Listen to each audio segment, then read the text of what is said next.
Sai gold palace ವತಿಯಿಂದ ಒಂದು 20 ಲಕ್ಷ ಸಿಗ್ತಾ ಇರುವಂತದ್ದು. ಅದರ ಜೊತೆಗೆ ಜಾರ್ ಆಪ್ ವತಿಯಿಂದ ಅವರಿಗೆ 5 ಲಕ್ಷ ದುಡ್ಡು ಕೂಡ ಸಿಗ್ತಾ ಇದೆ. 50 ರಿಂದ 55 ಲಕ್ಷ ಆಗಿರಬಹುದು ಅಂತ ಕೂಡ ಅಂದಾಜು ಮಾಡಲಾಗ್ತಾ ಇದೆ. ಟಾಪ್ 2 ಗೆ ಅಣ್ಣ ತಂಗಿ ಇಬ್ರು ಬರ್ತಿದ್ದಂಗೆ ಯಾರು ಗೆಲ್ತಾರೆ ಅನ್ನುವಂತಹ ಕ್ಯೂರಿಯಾಸಿಟಿ ಕೂಡ ಜಾಸ್ತಿ ಆಗ್ತಾ ಇತ್ತು. ಸ್ವಲ್ಪ ಸ್ಪೆಷಲ್, ಸ್ವಲ್ಪ ವಿಶೇಷ ಅಂತಂದ್ರೆ ಅದು ರಕ್ಷಿತಾ ಹಾಗೆ ಗಿಲ್ಲಿ ಅವರು ಅಂತಾನೆ ಹೇಳ್ಬಹುದು. ಸೊ ರಕ್ಷಿತಾ ಅವರಿಗೆ ಬಿಗ್ ಬಾಸ್ ನಿಂದ ಬಂದಂತಹ ಹಣ ಒಂದು 35 ರಿಂದ 40 ಲಕ್ಷ. ಸೊ ಬಿಗ್ ಬಾಸ್ ಗೆ ಪೂರಕವಾದಂತಹ ಒಂದಷ್ಟು ರಿಯಾಲಿಟಿ ಶೋಸ್ ಗಳು ಕೂಡ ಗಿಚ್ಚಿಗಿಲಿ ಕೂಡ ಸ್ಟಾರ್ಟ್ ಆಗ್ತಾ ಇದೆ. ಆತ್ಮೀಯ ಕನ್ನಡ ಪಿಕ್ಚರ್ ವೀಕ್ಷಕರಿಗೆ ನಮಸ್ಕಾರ. ನಾನು Pallavi N Raj. Bigg Boss season 12 ಮುಗ್ದೇ ಹೋಯ್ತು.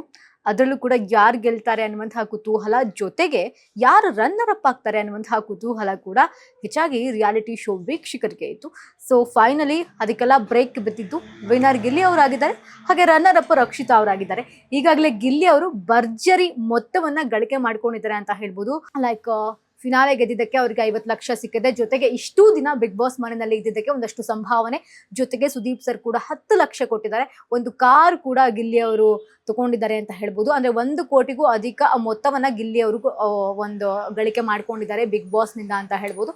ಹಾಗಾದ್ರೆ ಸೆಕೆಂಡ್ ರನ್ನರ್ ಅಪ್ ಆಗಿರುವಂತಹ ರಕ್ಷಿತಾಗೆ ಏನ್ ಸಿಗ್ತಾ ಇದೆ, ರನ್ನರ್ ಅಪ್ ಆಗಿರುವಂತಹ ರಕ್ಷಿತಾಗೆ ಏನ್ ಸಿಗ್ತಾ ಇದೆ ಅಂತ ನೋಡ್ತಾ ಹೋಗೋಣ.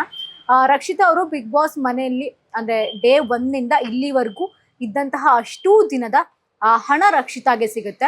ಅದರ ಜೊತೆಗೆ ಈಗಾಗಲೇ ಏನು ಫಿನಾಲೆಯಲ್ಲಿ ಅವರು ರನ್ನರ್ ಅಪ್ ಆಗಿದ್ದಾರೆ. ರನ್ನರ್ ಅಪ್ಗೆ ಸಾಯಿ ಗೋಲ್ಡ್ ಪ್ಯಾಲೇಸ್ ವತಿಯಿಂದ ಒಂದು 20 ಲಕ್ಷ ಸಿಗ್ತಾ ಇರುವಂತದ್ದು. ಅದರ ಜೊತೆಗೆ ಜಾರ್ ಆಪ್ ವತಿಯಿಂದ ಅವರಿಗೆ 5 ಲಕ್ಷ ದುಡ್ಡು ಕೂಡ ಸಿಗ್ತಾ ಇದೆ.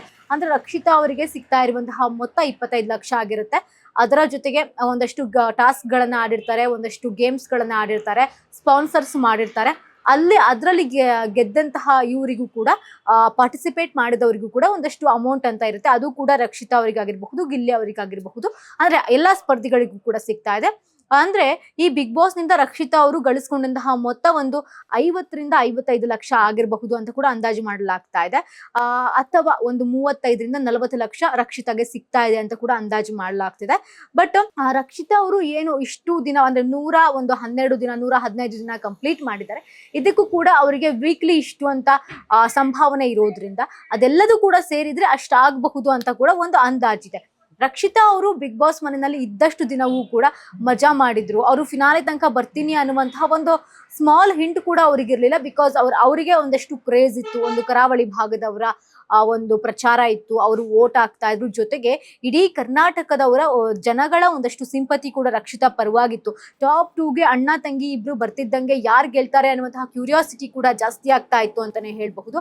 ಅಲ್ಲಿರುವಂತಹ ಅಷ್ಟು ಸ್ಪರ್ಧಿಗಳ ಪೈಕಿ ಸ್ವಲ್ಪ ಸ್ಪೆಷಲ್, ಸ್ವಲ್ಪ ವಿಶೇಷ ಅಂತಂದ್ರೆ ಅದು ರಕ್ಷಿತಾ ಹಾಗೆ ಗಿಲ್ಲಿ ಅವರು ಅಂತಾನೆ ಹೇಳ್ಬಹುದು.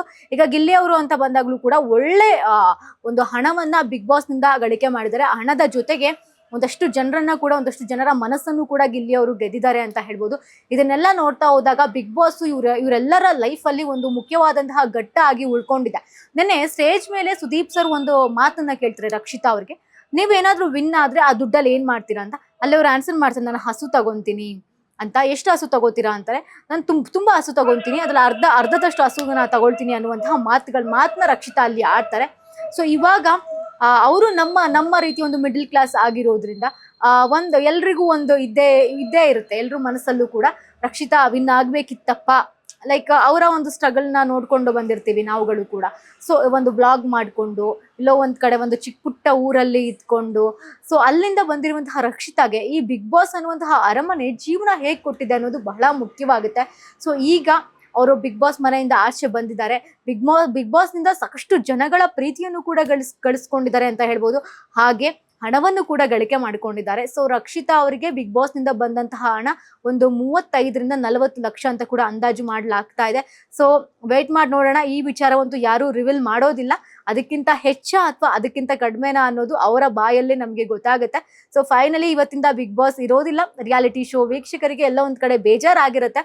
ಸೊ ಅದಕ್ಕೆ ಬಿಗ್ ಬಾಸ್ಗೆ ಪೂರಕವಾದಂತಹ ಒಂದಷ್ಟು ಪ್ರೋಗ್ರಾಮ್ಸ್ಗಳು ಕೂಡ ಈಗಾಗಲೇ ಕಲರ್ಸ್ ಅಲ್ಲಿ ಬರ್ತಾ ಇದೆ. ಇವತ್ತಿಂದ ಒಂದು 2-3 ಹೊಸ ಧಾರಾವಾಹಿಗಳು ಕೂಡ ಬರ್ತಾ ಇದೆ.